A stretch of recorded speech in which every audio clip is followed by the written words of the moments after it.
சாதித்தருளாய் ஸ்ரீமதே ராமானுஜாய நமக. ஸ்ரீமத் கோவிந்த ராமானுஜா சரணோ சரணம் பிரபத்தே. ஸ்ரீமதே கோவிந்த ராமானுஜாய நமக. அனைவருக்கும் வணக்கம். வருகிற 2025ஆம் ஆண்டு பிப்ரவரி மாதம் 4ஆம் தேதி தை மாதத்தில் வரக்கூடிய வளர்மிறை சப்தமி அன்று திருமலையில் நடைபெற இருக்கக்கூடிய ரத சப்தமி என்கிற விழாவினை பற்றி நாம் இப்போது பார்க்க போகிறோம். அந்த விழா எதற்காக நடைபெறுகிறது, அந்த விழாவில் கலந்து கொண்டால் நமக்கு ஏற்படக்கூடிய நன்மைகள் என்ன, ரத சப்தமி அன்று நாம் செய்யக்கூடிய வழிபாடுகள் என்ன போன்ற விஷயங்களை எல்லாம் நாம் தொடர்ந்து பார்க்க போகிறோம். இந்த ரத சப்தமி என்பது ஏன் ஏற்பட்டது என்பதை நாம் பார்க்க போகிறோம். கஷ்யப முனிவரும் அவருடைய மனைவி அதிதியும் ஆசிரமத்தில் வசித்து கொண்டிருக்கிறார்கள். ஒரு நாளில் கஷ்யப முனிவருக்கு உணவை பரிமாறிக் கொண்டிருக்கிறார் அதிதி. அப்போது அவர் நிறைமாத கர்ப்பிணியாகவும் இருக்கிறார். தன் கணவருக்கு உணவு பரிமாறிக் கொண்டிருக்கிற நேரத்தில் வாசலில் ஒரு அந்தணர் யாசகம் கேட்டு வந்து நிற்கிறார்.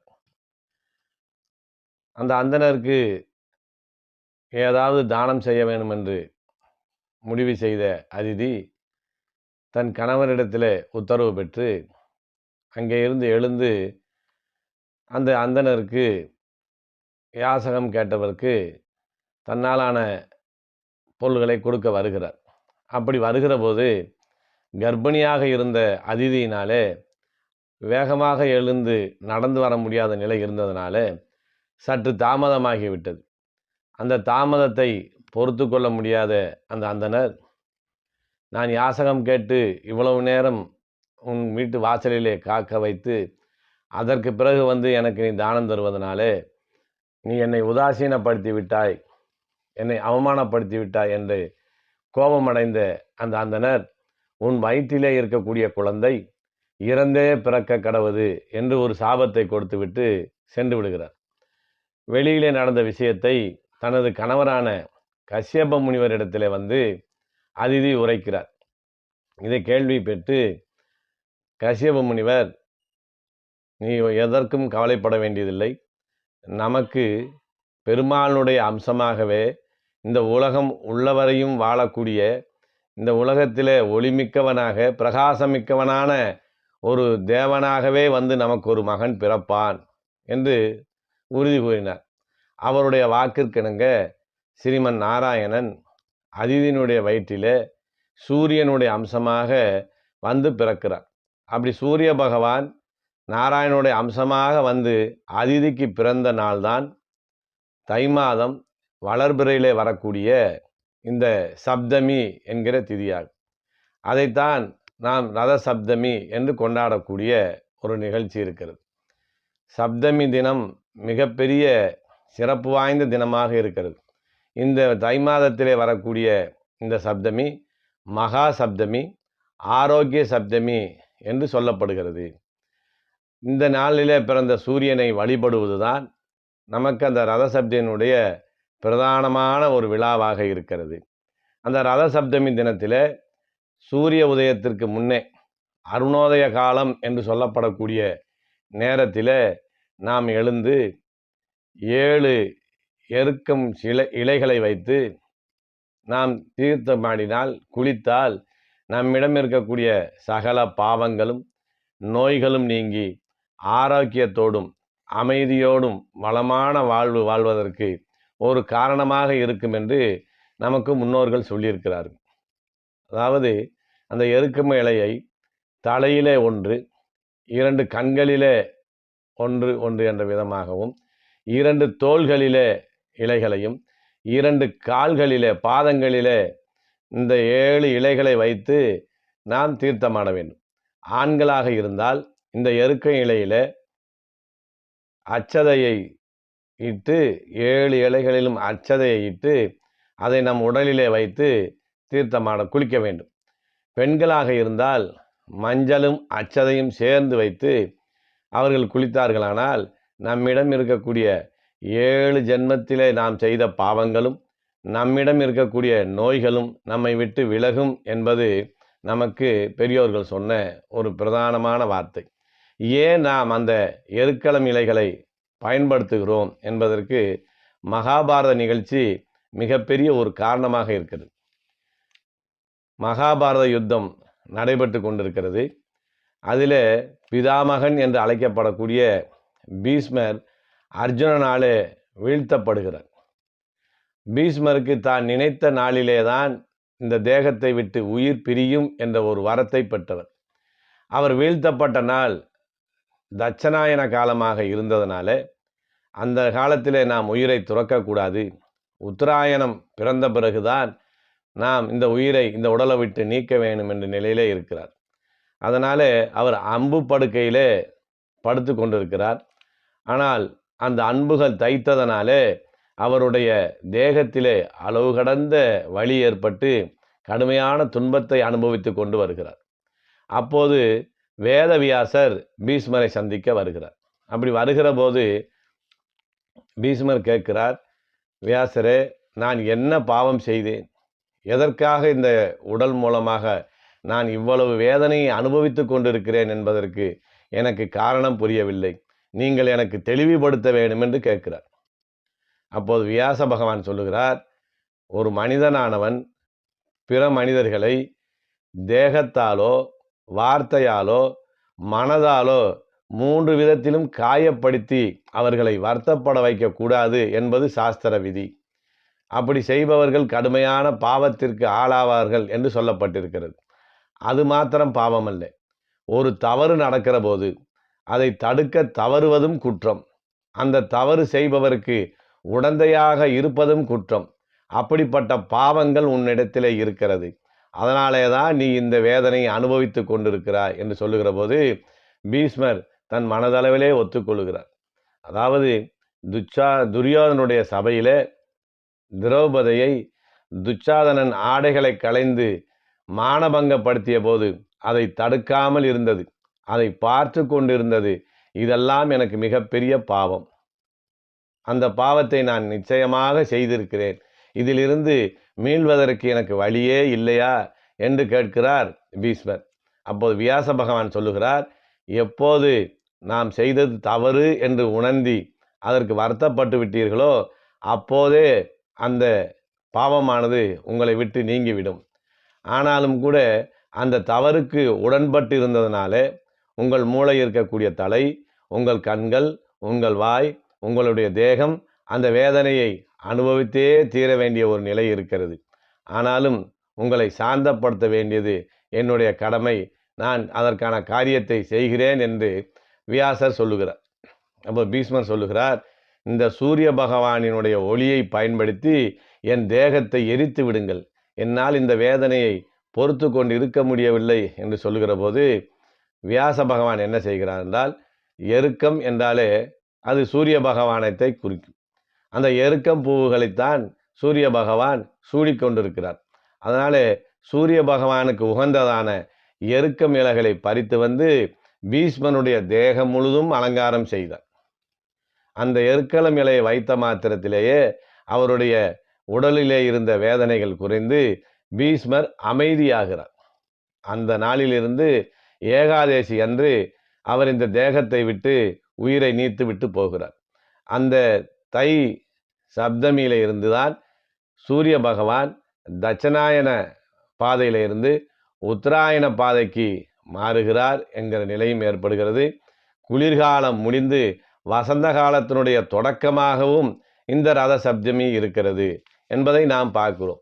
இந்த நிலையிலே தான் ரத சப்தமி ஏன் கொண்டாடுகிறோம் என்று பார்க்கிற போது சூரியனுடைய பிறப்பை நாம் பிரதானமாக கொண்டாடுவதற்காக, அவன் நாராயணனுடைய அம்சமாக இருப்பதனாலே அதை கொண்டாடுகிறோம்.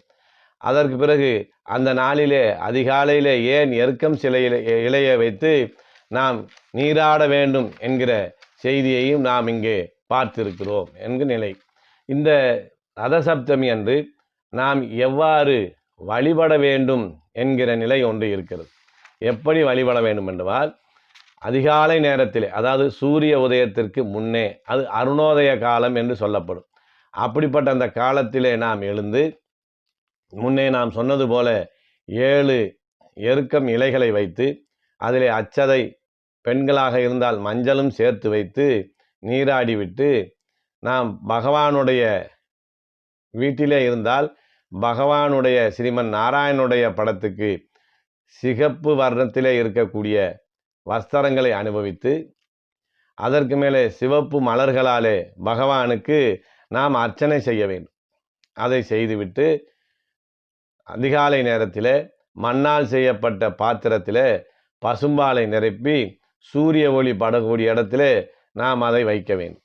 இரண்டாவது, சூரிய பகவானுக்கு சர்க்கரை பொங்கல் படையல் மிகவும் விருப்பமானது உண்டு. அதனாலே அன்றைய தினத்திலே சர்க்கரை பொங்கலை நாம் ஏற்படுத்தி அதையும் அந்த பாலுக்கு அருகிலே வைக்க வேண்டும். இரண்டாவதாக, சூரிய பகவானுக்கு மிக உகந்ததான ஒரு தானியம் கோதுமை. அதனால் அந்த சூரிய பகவானுக்கு செய்யக்கூடிய நெய்வேத்தியத்தில் நாம் நிச்சயமாக கோதுமையையும் கலந்து கொள்ள வேண்டும். இதையெல்லாம் நாம் சூரிய வெளிச்சம் படக்கூடிய இடத்திலே வைத்து சூரிய பகவானை வழிபட்டு சூரியனுக்கு நாம் அர்க்கம் சமர்ப்பிக்க வேண்டும். அர்க்கம் என்று சொல்லுகிற போது தீர்த்தம் சமர்ப்பிப்பது, அதாவது நீரிலே மஞ்சளை கலந்து உணவு தானியங்களை அதற்குள்ளே இட்டு அந்த நீரை எடுத்து நாம் சூரிய பகவானுக்கு அர்க்கியமாக சமர்ப்பிக்க வேண்டும். ஏன் அப்படி அர்க்கியம் சமர்ப்பிக்கிறோம் என்றால், நாம் ஏற்கனவே பார்த்தது போல பீஷ்மர் இந்த ரதசப்தமி அன்று எருக்கம் இலைகளாலே அலங்காரம் செய்யப்பட்டு அதனாலே அவர் பாவங்கள் நீங்கி உடலிலே ஏற்பட்ட உபாதைகள் நீங்கி ஏகாதேசி அன்று அவர் பரமபதம் போனார், அதாவது உயிர் நீத்தார் என்று பார்க்கிறோம்.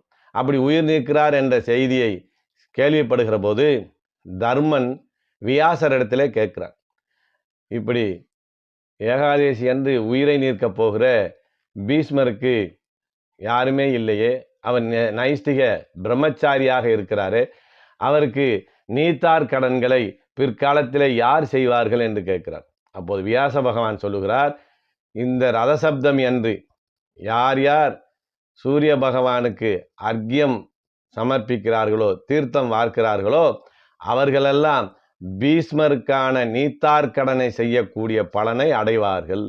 அதனால பிற்காலத்தில் இந்த பாரத தேசமே பீஷ்மருக்காக நீத்தார் கடனை ரதசப்தமி அன்று செய்யும் என்ற வாக்குறுதியை அங்கே கொடுத்தார்.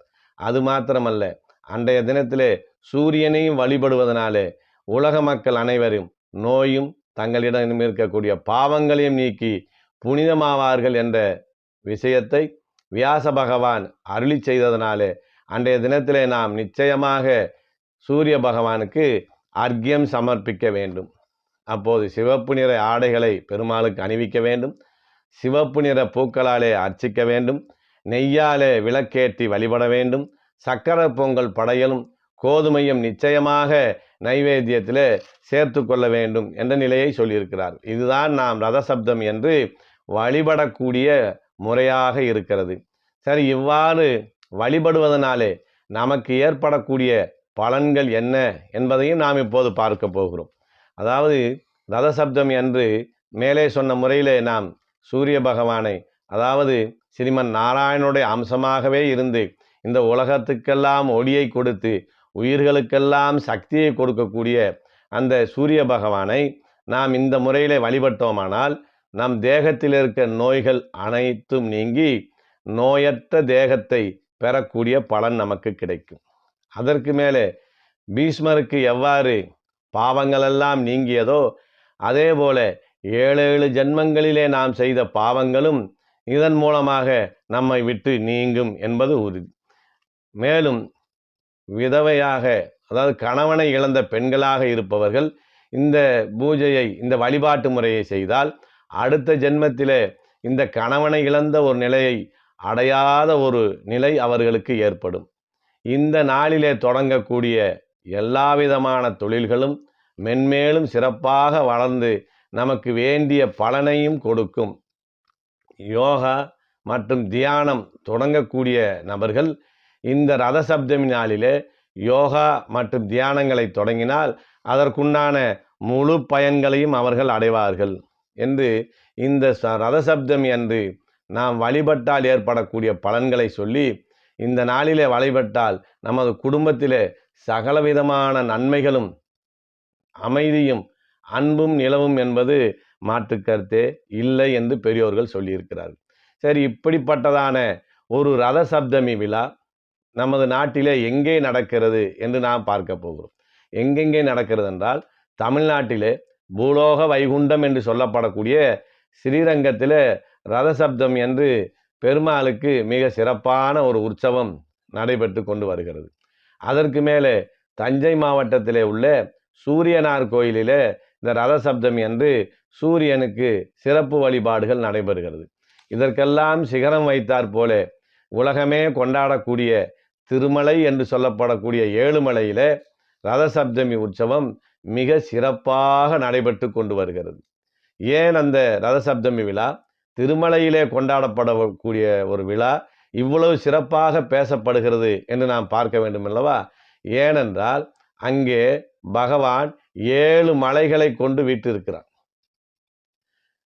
சூரிய பகவான் பிறந்ததோ அமாவாசையிலிருந்து வரக்கூடிய 7வது தினமான சப்தமி தினத்திலே அவதரிக்கிறார். இங்கே 7. அவர் பயணிக்கக்கூடிய ரதத்திலே குதிரைகள் 7.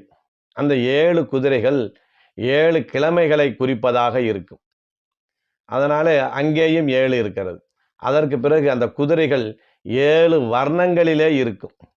வானவில்லிலே இருக்கக்கூடிய 7 வர்ணங்களும் 7 குதிரைகளாக அங்கே பூட்டப்பட்டிருக்கிறது. அப்படி பிறந்தது 7வது தேதியான சப்தமி. ஓடக்கூடிய குதிரைகள் 7 தினங்களாக இருக்கும். 7 வர்ணங்களாக அந்த குதிரைகள் இருக்கும். இங்கே மலைகளும் 7ஆக இருப்பதனாலே அந்த 7 மலைகளும் 7 குதிரைகளாக பாவித்து நடத்தக்கூடிய விழா என்பதனாலே ரதசப்தமி விழா திருமலையிலே நடப்பது மிகவும் சிறப்பாக இருக்கிறது. அந்த தினத்திலே பகவான் அதிகாலை இருந்து இரவு வரை 7 விதமான வாகனங்களிலே ஒரே நாளிலே புறப்பாடாகி பக்தர்களுக்கு காட்சி கொடுத்து சூரியனுக்கும் அவர் ஆசி வழங்கக்கூடிய ஒரு நிகழ்வு மிகவும் சிறப்பாக நடைபெற்று கொண்டு வருகிறது. அது இந்த ஆண்டிலே, அதாவது 2025வது ஆண்டிலே பிப்ரவரி மாதம் 4ஆம் தேதி செவ்வாய்க்கிழமை இந்த விழா நடைபெற இருக்கிறது.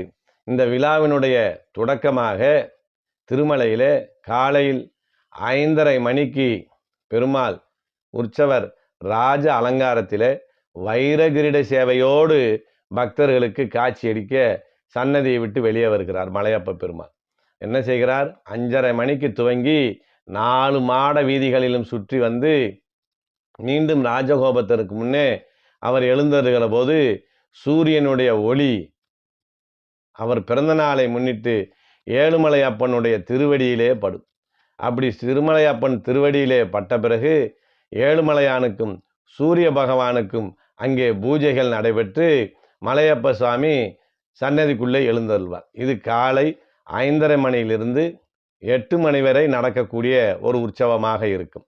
அதற்கு பிறகு காலை 9 மணி முதல் 10 மணி வரை மலையப்ப சுவாமி அங்கே சின்ன சேஷ வாகனத்திலே எழுந்தருளி 4 மாட வீதிகளிலும் வலம் வந்து பக்தர்களுக்கு காட்சி கொடுக்கிறார். 3வதாக காலை 11 மணியிலிருந்து 12 மணி வரை திருமலைக்கே சிறப்பான உற்சவம் என்று சொல்லப்படக்கூடிய கருட வாகனத்திலே பகவான் 4 மாட வீதிகளிலும் எழுந்தருளிருந்து பக்தர்களுக்கு அருள் பார்க்கிறார். அதற்கு பிறகு மதியம் 1 மணியிலிருந்து 2 மணி வரை சிறிய திருவடி என்று சொல்லப்படக்கூடிய ஆஞ்சநேயனுடைய அனுமந்த வாகனத்திலே 4 மாட வீதிகளிலும் வலம் வந்து பக்தர்களுக்கு காட்சி கொடுத்து அருள் புரிகிறார். அதற்கு பிறகு மதியம் 2 மணியிலிருந்து 3 மணி வரை திருமலையிலே இருக்கக்கூடிய வராக பெருமாளுடைய அருளோடு இருக்கக்கூடிய கோனேரி என்று சொல்லப்படக்கூடிய அந்த தெப்ப குளத்திலே புஷ்கரணியிலே சக்கரத்தாழ்வாருக்கு சக்கர ஸ்நானம்ங்கிற அந்த ஒரு விழாவும் நடைபெறுகிறது.